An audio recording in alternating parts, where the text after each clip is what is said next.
Kawawa sa'yo, Gaw. Kamusta na sipa sa'yo? Mga ba kung ayos? 你这样可不行。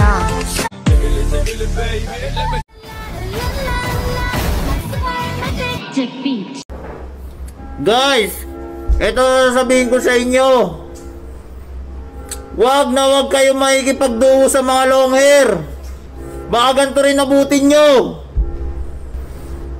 Franz, papashoutout ka pa. Tingnan mo yung sitwasyon ko. Papashoutout ka pa. Kawawa sa'yo, Gaw.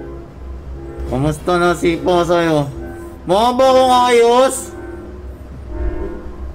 Pininit ko na nga lang mag-live. Di ako naka-live kahapon kasi sakit ng katawan leg ko eh. Anyari sa'yo, idol? Huwag mo nang tanongin sa mga di nakakaalam. Tanong-tanong pa eh.